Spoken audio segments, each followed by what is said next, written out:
voudrais vous parler d'une nymphe qui a été certainement l'une des premières que j'ai eues dans la boîte et qui est née sous la main d'un certain Philippe Boisson que tout le monde connaît maintenant, je ne présente plus. Cette nymphe, c'est la Fressane. Alors la Fressane, pour la monter, je vais utiliser un hameçon de 14, tige normale, du fil de montage 6,0 noir. Je vais prendre un tout petit peu de colle que je vais mettre juste voilà, sur la fin, de façon à pouvoir venir poser 3 tours,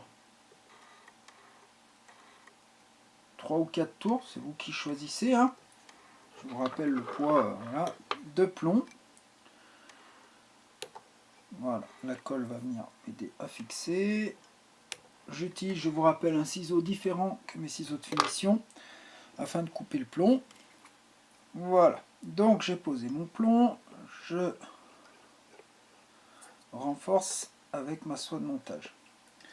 Ensuite, je vais faire avec mon outil une boucle à dubbing.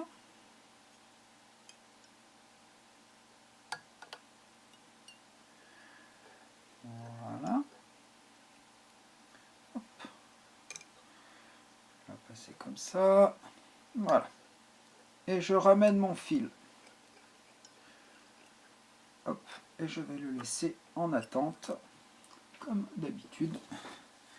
Ensuite, à l'aide d'une pince, comme ceci, hein, c'est les pinces qu'on peut prendre pour les pinces de bureau, hein, je vais prélever sur un masque de lièvre quelques fibres. Alors, là, c'est un peu délicat, il ne faut pas trop en prélever, parce que si on en prélève trop, ça ressemblera à rien. Il faut vraiment quelque chose de léger, que je vais venir positionner dans ma boucle, comme ceci. Voilà.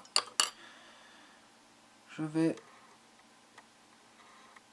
hop, les disposer comme ceci et je vais twister ma boucle. Voilà, alors je rappelle, il n'en faut pas beaucoup, c'est vraiment juste pour faire le corps, couvrir légèrement mon plomb. Voilà, ceci, ceci, je rabats bien vers l'arrière. Voilà. Donc là, comme ça m'a permis de couvrir mon plomb et de former mon corps. Voilà.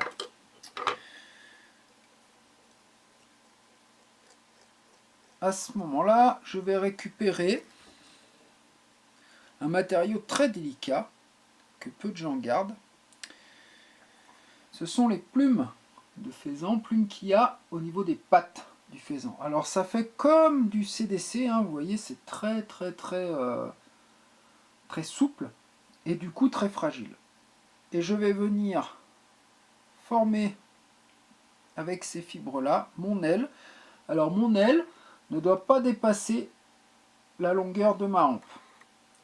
Donc je positionne comme ceci et je vais venir bloquer. Voilà. Attention, c'est un matériau fragile. Voilà, mon aile est posée.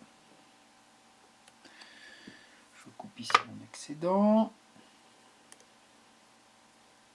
Je renforce. Voilà. Je vais faire une petite demi-clé pour être sûr que ça ne bouge plus.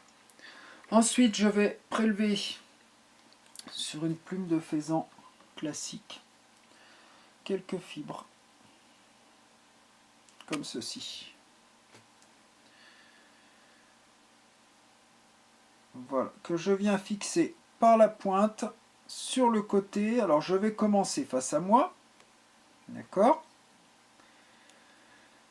je bloque par 2-3 tours. Là, je fais en fait la naissance des ailes. Ensuite, je passe, vous regardez bien, sur le dessus, comme ça, ras de l'œillet. Je ramène sur le côté et je vais bloquer ici, comme ceci, en formant donc ma tête. Je vais couper à la même longueur que l'autre côté, de façon à avoir mes fibres qui imitent la naissance de l'aile. Voilà, je vais donc une demi-clé pour bloquer tout ça, un nœud final pour être sûr que ça ne bouge plus. Voilà, je vais venir mettre un petit point de cyanolite et ma mouche est finie. Alors, vous voyez bien que ici, c'est vraiment, ça bouge beaucoup. L'aile, en descendant, va avoir énormément de mouvement. Voilà, et les deux parties qui sont sur les côtés de ma mouche imitent les ailes naissantes. Et c'est donc une mouche très naturelle. Voilà, alors je vous remontre, hein, je tourne un petit peu. Ici, vous avez les ailes naissantes, donc avec le faisan. Dessus, l'aile qui sort, qui est très souple.